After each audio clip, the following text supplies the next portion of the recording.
I never liked going to Sienna's parents' house for dinner, not even after 8 years of marriage.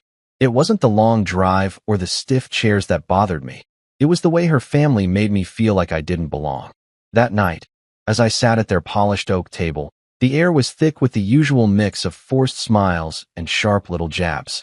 Sienna's mother, Lorraine, kept her nose high, stirring her soup like she was doing me a favor by letting me eat it. Her brother Bryce lounged across from me, smirking over his wine glass, while his wife Chelsea giggled at every snide remark he tossed my way. They acted like I was some stray dog Sienna had dragged home, not her husband, not the man who'd built a life with her. I shifted in my seat, trying to focus on the dry chicken and watery potatoes, but the laughter grated on me. Lorraine asked me how my little projects were going, her voice dripping with pity, and Bryce jumped in with a crack about how I probably couldn't afford a real job anymore. Chelsea snorted into her napkin, and I forced a grin, glancing at Sienna. She just patted my hand under the table, like that was enough. I told myself I was there for her, that I could swallow their nonsense for one more night. The wine tasted like vinegar, but I sipped it anyway, nodding along as they rambled about Bryce's latest get-rich-quick scheme, something about crypto, as if he'd ever made a dime that didn't come from someone else's pocket. I didn't catch all the details. I was too busy counting the minutes until we could leave. Looking back, I should have paid more attention. The way they kept exchanging glances, the way Lorraine's laugh turned sharp when I excused myself to the bathroom. It wasn't just their usual game. That night, they weren't just mocking me. They were celebrating something bigger, something I wouldn't understand until it was too late. I pushed my plate away, the bland food sitting heavy in my stomach, and told Sienna I was ready to go.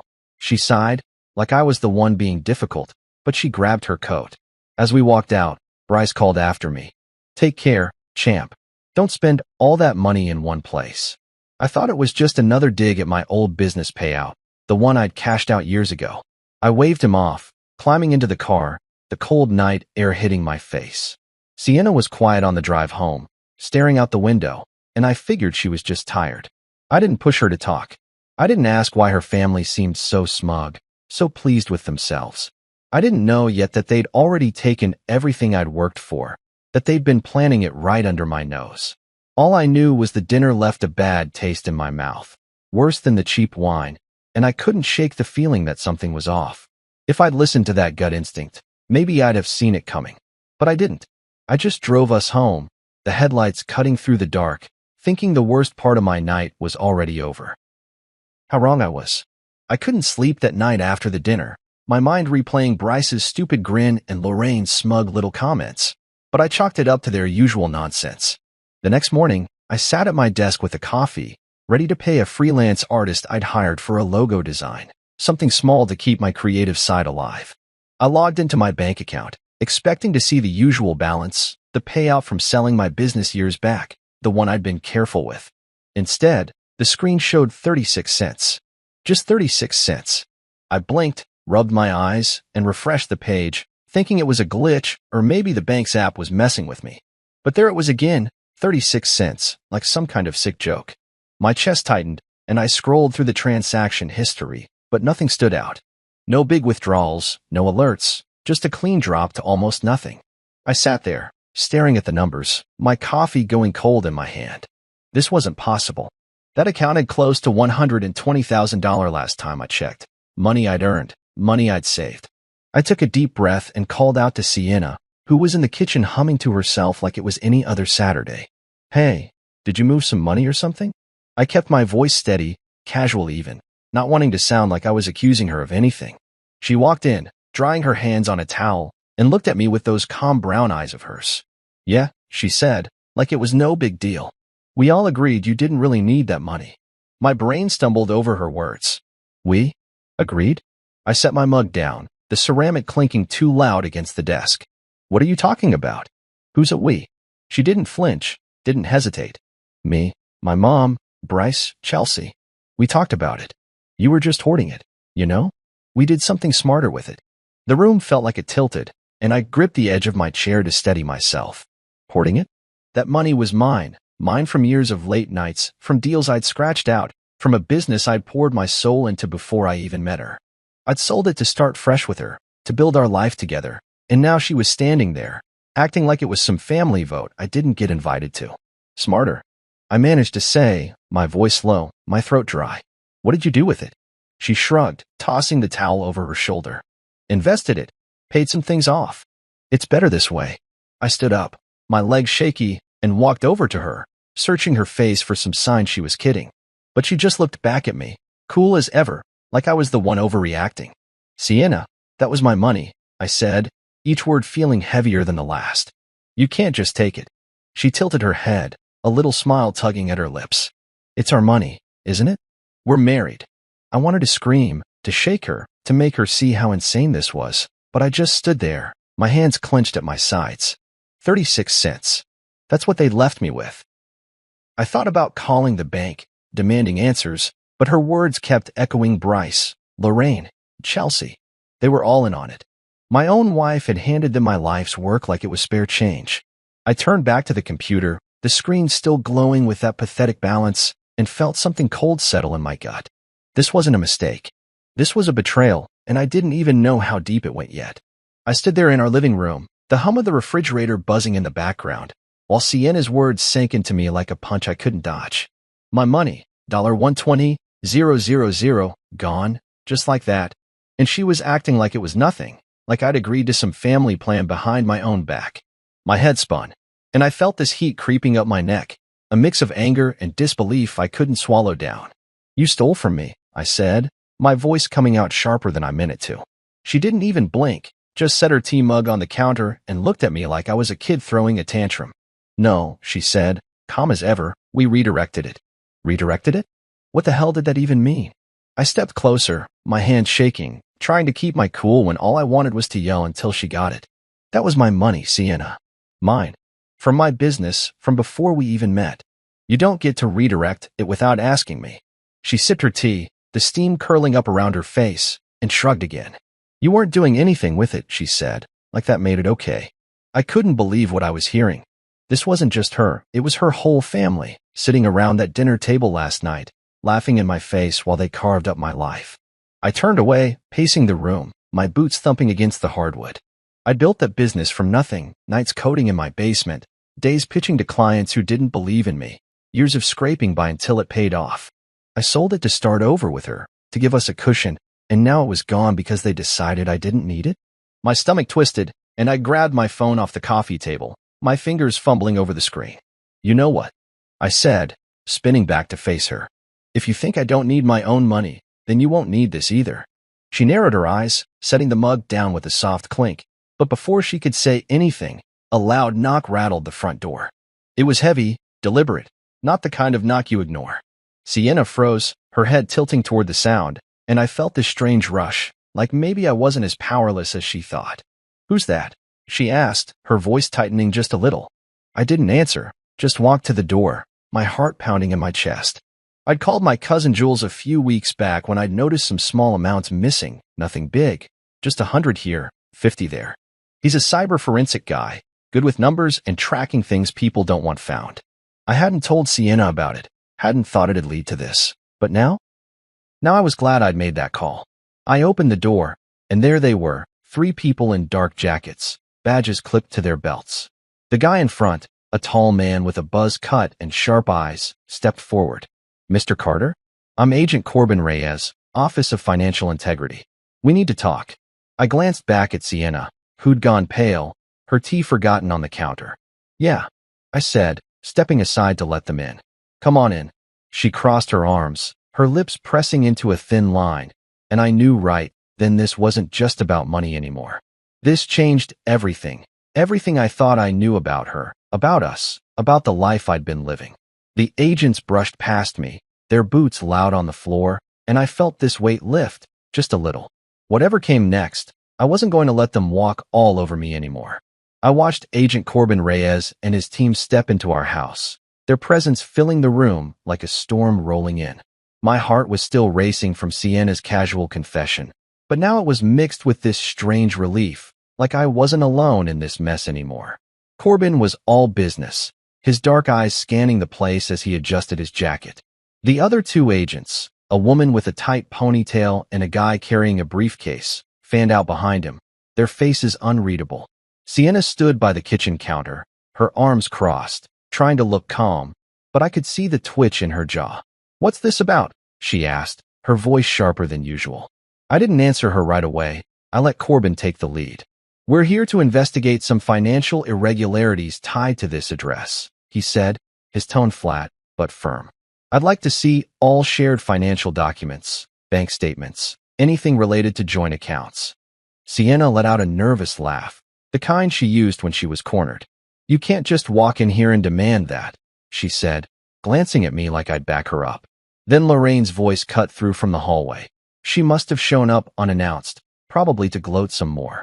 "Do you have a warrant?" she demanded, striding in with her purse clutched tight. Corbin didn't flinch. He pulled a folded paper from his jacket and held it out. "Yes, ma'am, we do."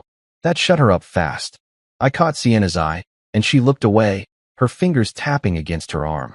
I'd called Jules a few weeks ago after noticing those small withdrawals, little drips I thought were bank errors or forgotten subscriptions. He'd dug into it, found patterns I couldn't see, and told me to sit tight while he looped in some contacts. I didn't know it'd escalate to this, to agents at my door, but I wasn't mad about it. "You can start with my computer," I said, pointing to my desk. "I've got statements, login records, whatever you need." Corbin nodded, and the woman agent, her badge red Martinez, headed over, pulling on a pair of gloves. Lorraine huffed, plopping onto the couch like she owned the place. "This is ridiculous," she muttered. "You're wasting everyone's time." I ignored her, watching Corbin pull Sienna aside. "Mrs. Carter," he said, "we'll need your devices too, phone, laptop, anything you use for banking." Her face tightened, but she handed over her phone without a fight. I couldn't tell if she was scared or just annoyed, maybe both. Jules had warned me this could get messy. He'd found traces of transfers linked to my account, stuff I hadn't authorized, and when he said it might involve Sienna's family, I didn't want to believe him. But now, with agents tearing through our house, I couldn't deny it. The guy with the briefcase set up a laptop on our dining table, plugging in cables and typing fast. Martinez called out from my desk, "Found some wire transfers here, big ones. Looks like they started a month ago." My stomach dropped. A month ago, I'd been at one of those damn family dinners, smiling through their jabs while they were already bleeding me dry. Corbin turned to me. "You recognize any of these?" He showed me a printout, numbers and dates, all unfamiliar. I shook my head. "No, that's not me." Sienna piped up from the corner. "He's exaggerating. It's not what it looks like." But Corbin didn't even glance at her. He just kept working. Lorraine stood, her voice rising. "You're harassing us over nothing."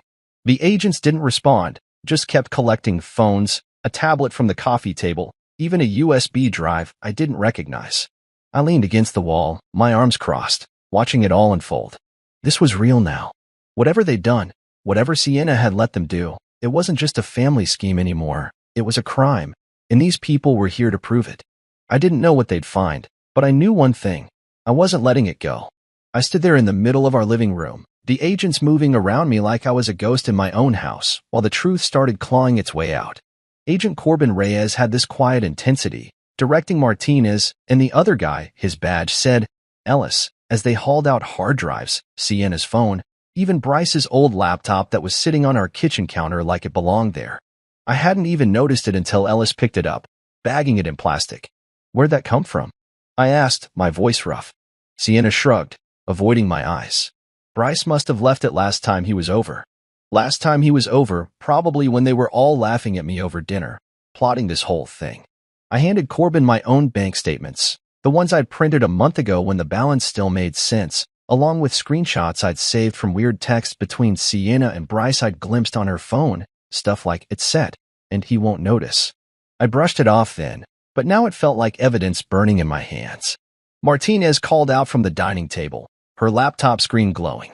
"Got something here. Joint investment account opened 3 weeks ago, under your name, Mr. Carter." My name? I walked over, peering at the screen. There it was, my full name, my social security number, but I'd never seen this account before. "That's not mine," I said, my throat tight. Corbin nodded, scribbling something in his notebook. "Looks like they moved most of the $120,000 through here," Martinez said, clicking through records. "Big chunk went to a crypto platform, crashed last week. Another piece cleared out Chelsea's credit card debt, $15,000 worth. I felt my knees buckle, but I stayed standing, gripping the back of a chair. Chelsea's dead? Bryce's crypto nonsense? My money, my blood and sweat, wasted on their garbage. Sienna shifted in her seat, her voice small. It wasn't supposed to go like that. I turned on her, my anger boiling over. What was it supposed to be, then? You used my name, Sienna. My identity. She flinched, but didn't answer. Ellis chimed in, holding up Bryce's laptop. Found email threads here, forged signatures, fake authorizations. They've been routing everything through dummy accounts. I stared at the screen as he scrolled. My signature, sloppy and wrong, on documents I'd never signed. Lorraine piped up from the couch, her tone icy. You're twisting this. It's not what it seems. But Corbin ignored her, pulling a file from his briefcase. Bank records show a call from someone claiming to be your financial advisor, Mr. Carter. Female voice. Authorized the first transfer. He glanced at Lorraine, who went stiff. My head snapped to her. You. She crossed her arms, lips tight, saying nothing. I thought back to all those dinners, her fake concern about my little projects, and realized she'd been playing me the whole time. Martinez kept digging. Here's more. Transfer split between Bryce, Chelsea, and a savings account under Sienna's name. Sienna's head jerked up. That's not true. But Corbin held up a hand, silencing her. We'll verify it. Everything's coming with us. I watched them pack up, my mind racing. They build a whole web, fake accounts, forged papers, my name slapped on every lie. I thought about Bryce's smug face, Chelsea's giggles, Lorraine's lectures, and Sienna, my wife, letting it happen. How long? I asked her, my voice low. She looked away, picking at her nails. A few months, she mumbled. Months. While I was sleeping next to her, eating her cooking, trusting her. The agents finished bagging evidence, and Corbin turned to me. We've got enough to start. You'll hear from us soon. I nodded, numb, as they filed out. Lorraine stormed off to call a lawyer, muttering about overreach, but Sienna just sat there, staring at the floor. I wanted to shake her, demand answers, but all I could do was stand there, the weight of their deceit pressing down on me. My life wasn't just robbed, it was rewritten, and I'd been too blind to see it. I couldn't sit still after the agents left, my house feeling like a crime scene with their boot prints still fresh on the floor and Sienna's silence hanging heavy in the air. Agent Corbin Reyes had taken everything. Phones, laptops, that damn USB drive I didn't even recognize, and left me with a card and a promise to call soon. I stood by the window, watching their black SUV pull away, my hands shoved deep in my pockets, trying to make sense of it all. Sienna was still on the couch, her arms wrapped around herself, like she was the victim here. I wanted to ask her a million things. Why? How? When? But my throat felt locked up, and all I could do was pace. The room smelled like her tea, sweet and bitter, and it made my stomach turn.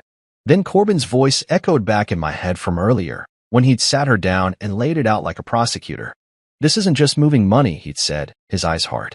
You and your family impersonated him, forged signatures, faked email trails. That's fraud, Mrs. Carter. Felony level. She'd stared at him, her mouth opening and closing like a fish, but no words came out. I'd watched, my chest tight, as he flipped through a stack of papers, bank logs, screenshots, stuff Jules must have pulled from the dark corners of their digital mess. Now, alone with her, I replayed it all. They hadn't just taken my $120,000, they'd turned me into a puppet, signing my name to their schemes. I stopped pacing and faced her. Tell me the truth, I said, my voice low, shaking. What was the real plan? She looked up, her eyes wet but steady. It wasn't supposed to hurt you, she said, like that made it better. We just needed the money for Bryce's project, and Mom said. I cut her off. Lorraine posed as my advisor, didn't she? On that bank call? She nodded, slow, like it pained her to admit it. She said it'd be quick, that you'd never notice. I laughed, a harsh, ugly sound. Never notice $120,000? You think I'm that stupid? She flinched, but I didn't stop. What else? What's on Bryce's laptop? Her silence told me everything. I grabbed my phone and called Jules. He picked up on the second ring. Hey, man, he said, his voice calm but urgent. You okay? I wasn't, but I didn't say that. What did you find? Before the agents got here. He hesitated, then sighed. It's bad. They weren't just stealing, they were setting you up. Bryce had drafts, legal stuff, emails about filing for conservatorship over your finances, claiming you're unstable, reckless with money. My blood ran cold. Conservatorship? I repeated. loud enough that Sienna's head snapped up. Jules kept going. Yeah, they were gonna push it through court. Say you blew the payout on bad investments they made in your name. Make it look like you're unfit, so they could control everything. I sank into a chair, my phone pressed hard against my ear. They wanted my life, I said, more to myself than him. Pretty much, Jules replied. I tipped off Corbin's team when I saw the scope. They moved fast. I hung up, staring at Sienna, who wouldn't meet my eyes. Conservatorship, I said, testing the word. You were gonna let them lock me out of my own money forever? She shook her head, fast. No, it wasn't like that. It was just talk, just in case what? I snapped. In case I fought back? She didn't answer, and that was answer enough. I thought about Bryce's crypto crash, Chelsea's cleared debts, Lorraine's fake advisor act, all pieces of a plan to strip me bare and leave me helpless. My hands clenched into fists, nails digging into my palms. I trusted her, slept next to her, built a home with her, and she'd handed me over to her family like a sacrificial lamb. Who came up with it? I asked, my voice steady now, cold. She swallowed hard. Bryce started it. Said we could use the money better. Mom pushed it. Said it was legal if we did it right. I just went along. Just went along. Like it was nothing. Like betraying me was a casual choice. I stood up, towering over her, and she shrank back. You didn't just go along, I said. You signed my name. You lied to my face. She started crying then, soft sobs, but I didn't feel sorry. I felt empty. The real plan wasn't just theft. It was control, a slow chokehold to take everything I had left. I thought about those dinners, their laughter, the way they looked at me like I was beneath them. They'd been plotting this for months, maybe longer, and I'd been too blind to see it. My phone buzzed, Corbin texting me to meet tomorrow. I didn't reply yet. I walked to the window again, staring out at the dark street. My reflection a blurry mess in the glass. Sienna's sobs faded to sniffles behind me, but I didn't turn around. This wasn't over, not for her, not for Bryce, not for Lorraine. They'd wanted to bury me in their lies, but I wasn't going down that easy. I'd fight, not just for the money, but for the truth. They'd underestimated me, and that was their first mistake. I barely slept that night, my mind churning with Sienna's excuses and Jules' words about conservatorship, like a nightmare I couldn't wake up from. The house was too quiet after the agents left, the air thick with tension that clung to every corner. I stayed up, sitting at the kitchen table with a glass of water I didn't drink, replaying everything. Her calm, we redirected it, the forged signatures, the way her family had turned my life into their personal piggy bank. By morning, my eyes burned, but I wasn't tired. I was angry, angrier than I'd ever been.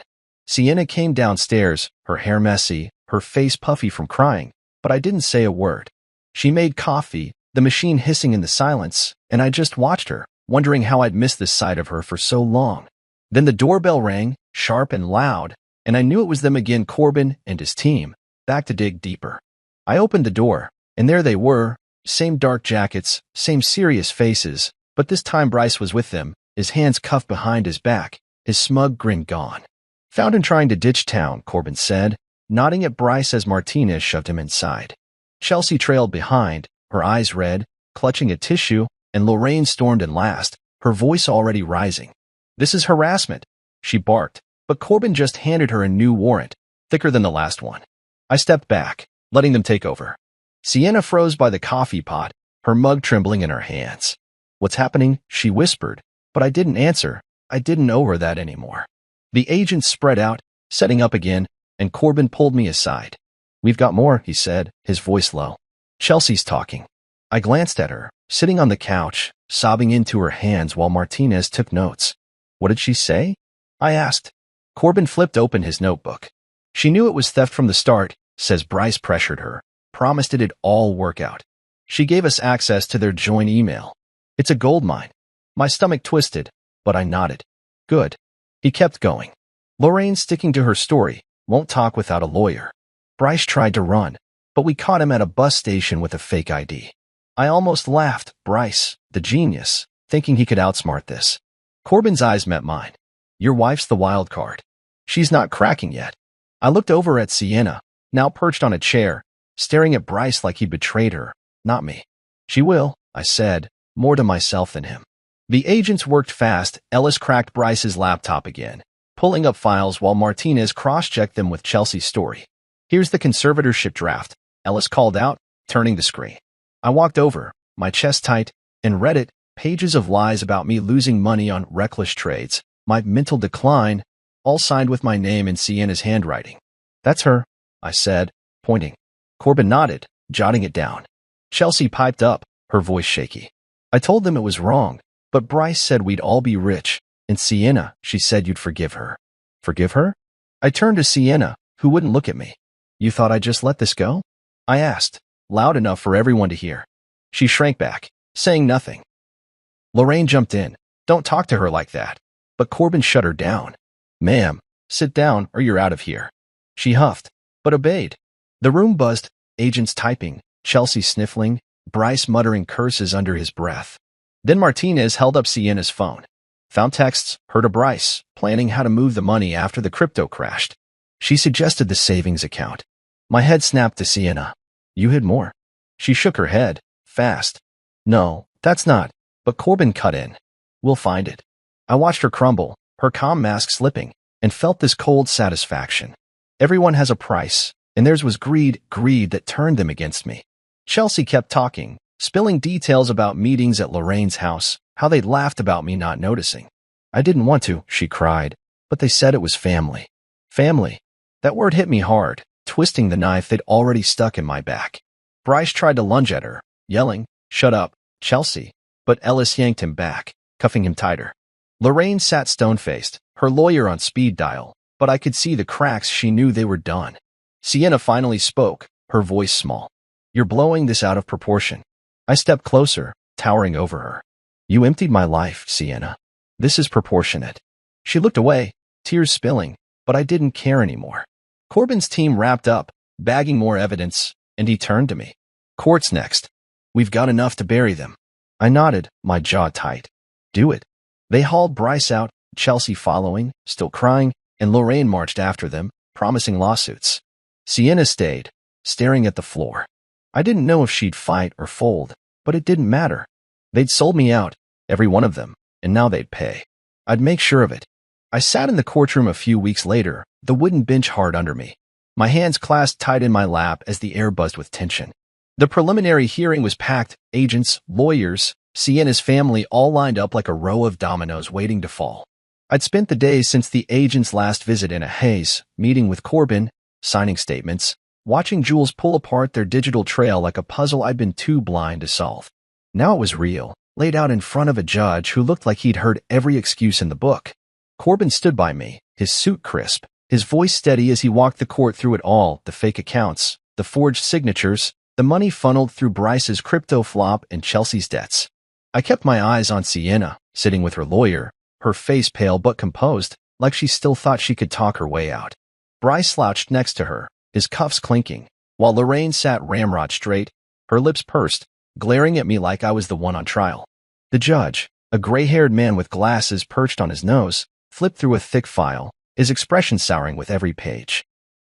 Let's start with the evidence, he said, nodding at Corbin. The agent stepped up, holding a stack of printouts. We've got bank records showing $120,000 moved from Mr. Carter's personal account into a joint investment account opened in his name, without his consent. Forged documents, including power of attorney forms, were used to authorize transfers. Signatures matched the defendant's handwriting.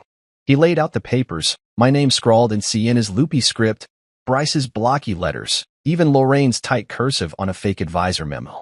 I felt my stomach churn, seeing it all so clear, so deliberate. Corbin kept going. The funds split three ways, $60,000 to a failed cryptocurrency venture under Bryce Tanner's control, $15,000 to clear Chelsea Tanner's credit card debt, and the rest bounced through dummy accounts. We traced $22,000 to a hidden savings account in Sienna Carter's name. Sienna's head jerked up, her lawyer whispering fast, but she didn't deny it. The judge raised an eyebrow. Hidden account? Corbin nodded. Opened 2 weeks ago, after the crypto crashed. She claimed no knowledge, but texts between her and Bryce Tanner show her directing the transfer. I stared at her, waiting for her to look at me, but she wouldn't. The judge turned to Chelsea, who'd cut a deal probation for her testimony. She stood, her voice shaky. I knew it was wrong, but Bryce said it'd work, and Sienna said he'd never find out. Lorraine set up the bank calls. The judge scribbled something, then looked at Bryce's lawyer. Your client's response? The guy stammered. Mr. Tanner believed it was a family investment, but the judge cut him off. With forged signatures? Try again. Bryce sank lower, muttering under his breath. Lorraine's lawyer jumped in, all bluster. My client acted in good faith as an advisor, but Corbin shut that down fast. She posed as Mr. Carter's representative, using a fake title. We have the call logs. The judge's pen stopped, his eyes narrowing. Conspiracy to commit fraud, identity theft, serious charges. I leaned forward, my heart pounding, as Corbin dropped the conservatorship bomb. We also found drafts on Bryce Tanner's laptop, plans to declare Mr. Carter financially unstable, seeking legal control of his assets. The courtroom went quiet, even the lawyers pausing. The judge looked at me, then back at the papers.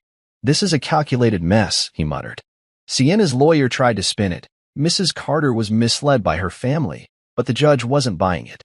She signed the forms, opened the account. That's not misled, that's complicit. I watched her mask crack, her hands twisting in her lap. The hearing dragged on, hours of testimony, bank records, Jules' forensic breakdowns projected on a screen. Bryce got hit with fraud, theft, and conspiracy. Lorraine faced the same plus impersonation charges. Chelsea's deal held, probation and service. Sienna's hidden $22,000 sealed her fate, fraud and concealment. The judge set bail high for Bryce and Lorraine, remanding them to custody. Sienna got released, but her lawyer's face said it wasn't over.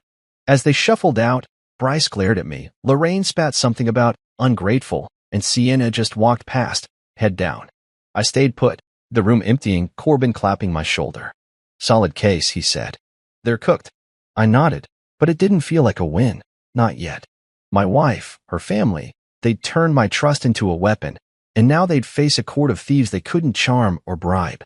I left the courthouse, the air cold against my face, and drove home alone, the weight of it all still pressing down. Justice was coming, but it didn't fill the hole they'd left. I drove home from the courthouse with my hands tied on the wheel, the hum of the engine the only sound breaking the silence in my head. The hearing had laid it all bare, Sienna, Bryce, Lorraine, their whole twisted plan exposed like a rotten core under a shiny apple. I should have felt relieved, maybe even victorious, watching them squirm under the judge's glare, but instead, I just felt hollow. 8 years with Sienna, countless dinners with her family, all those moments I'd thought meant something, they were just a long con, and I'd been the mark.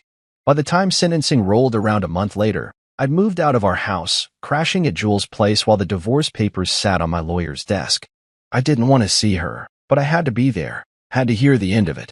The courtroom was quieter this time, the air heavy with finality. Bryce went first, 5 years for fraud, theft, and conspiracy, his face crumpling as the gavel hit. Lorraine got 3, her impersonation charge stacking on top of the rest, her icy stare melting into shock as they cuffed her again. Chelsea's probation stuck. Her community service already started, and she wouldn't look at me, just kept her head down like a scolded kid. Then it was Sienna's turn. She stood, her hair pulled back, her eyes red but dry, and I braced myself. The judge read her sentence, 2 years probation, mandatory financial ethics classes, and a hefty restitution order. No jail, but her life was still cracked open. Her lawyer argued she'd been swept up, but the judge shut it down. You hid money, Mrs. Carter. You forged his name. That's not swept up, that's deliberate. She nodded, small and quick, like she'd expected it. I watched her sit, her hands folding in her lap, and felt nothing. No anger, no pity, just a blank space where she used to be. After the gavel fell, she came over, her step slow, her voice soft. Can we talk? She asked. I didn't want to, but I nodded, stepping into the hallway with her, the buzz of the courthouse fading behind us. I'm sorry, she said, looking at the floor. I thought it'd be safe with them, that we'd fix it before you noticed. I didn't expect it to go this far. Her words hung there, fragile and thin, and I let them settle before I answered. You thought stealing from me was safe? I said, keeping my voice even. You didn't expect forgery, fraud, conservatorship plans to go too far? She winced, wrapping her arms around herself. I didn't want that part. Bryce pushed it, and Mom, I cut her off. You went along, Sienna. You signed my name. You hid $22,000 while I was sleeping next to you. Her eyes flicked up. What now? I still love you, she said, like it was a lifeline. I looked at her, really looked, her familiar face, the one I'd woken up to for years, and felt a pang. But it wasn't love. I believe you, I said quietly. But love doesn't excuse betrayal. She started to cry, soft and shaky, and I turned away, walking back to my car without another word. The divorce was filed the next day, my signature steady on the dotted line, and I didn't look back. The weeks after blurred together, meetings with Corbin to track restitution, calls with Jules about the case's fallout. Most of the money was gone, eaten up by Bryce's crypto crash and Chelsea's debts, but the court ordered what was left returned, about $30,000, a fraction of what I'd lost. It wasn't enough to rebuild, but it was something, a piece of what I'd earned. I moved into a small apartment near Jules' place, the walls bare, the quiet strange but welcome. Sienna sent a letter once, a rambling apology I didn't finish reading. I tossed it in the trash, unopened past the first line. What came next was up to me now. I'd lost my wife, her family, a chunk of my past, but I hadn't lost myself, not completely. The sentencing closed their chapter, locked them into consequences they couldn't dodge, and I stood outside it, free in a way I hadn't been in years. I didn't know what I'd do with that freedom yet, but I knew one thing. I'd never let anyone take it from me again. The hollow feeling lingered, but it was mine to fill, and that was enough for now. I stood on the balcony of my new place, a small apartment by the river, the water glinting under the late afternoon sun as it cut through the city. It had been 6 months since the sentencing, 6 months since I'd walked away from Sienna and her family's wreckage, and I was still getting used to the quiet. No more tense dinners, no more lies whispered across the table, just me, a folding chair, and a cold beer in my hand. The air smelled clean, like rain and earth, and I leaned on the railing, letting it sink in. I'd reclaimed something, not just the $30,000 the court clawed back from their mess, but a piece of myself I didn't know I'd lost. The divorce was final now, the papers signed and filed, and Sienna was gone, probation keeping her busy, her name just a memory I didn't linger on. I'd moved here after crashing with Jules for too long, needing a space that wasn't tainted by her or her family. It wasn't much, bare walls, a second-hand couch, a bed that creaked, but it was mine, paid for with what I'd salvaged. I took a sip of the beer, the bitter taste grounding me, and thought about how it all ended. Bryce was rotting in prison, Lorraine too, their smug faces replaced by cell block gray. Chelsea was out there somewhere, scrubbing floors for her community service, and Sienna, well, she'd sent that letter, but I hadn't seen her since the courthouse. I didn't care to. The money they'd stolen was mostly gone, burned up in their greed, but the restitution checks trickled in, enough to keep me afloat while I figured out what came next. That's when Jules called one day, his voice crackling through the phone. Hey, man, you ever think about turning this into something? I frowned, setting my coffee down. Turning what? The whole mess, he said. You got screwed, but we tracked it. Cyber forensics, financial trails. People need that. We could help them. I laughed, thinking he was joking, but he wasn't. We met up that weekend, sprawled out at his kitchen table with laptops and takeout, sketching a plan. A business, small, scrappy, just us, helping people like me, the ones blindsided by digital theft, betrayed by the ones they trusted. I had the experience, the scars to prove it, and Jules had the tech skills, the know-how to dig where most couldn't. We called it Reclaim, simple and sharp, and got to work. First client came a month later, a guy whose ex drained his savings through a fake app. We traced it, handed the proof to his lawyer, and watched him win it back. It wasn't big money, but it felt good, better than good. I stood out here now, the river rolling by, and thought about what I'd learned. People talk about family like it's this sacred thing, unbreakable, but I'd seen it twist into something else, something that justified stealing, lying, breaking a man down to nothing. Sienna's family wasn't sacred, they were a machine, and I'd been the fuel. But what I'd built, my business back then, this new one now, that was sacred. What I'd earned, what I'd fought for, that mattered. I finished the beer, the can cool against my fingers, and set it on the railing.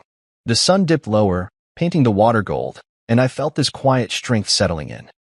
They tried to take it all, my money, my trust, my future, but they'd failed. I'd made sure of that.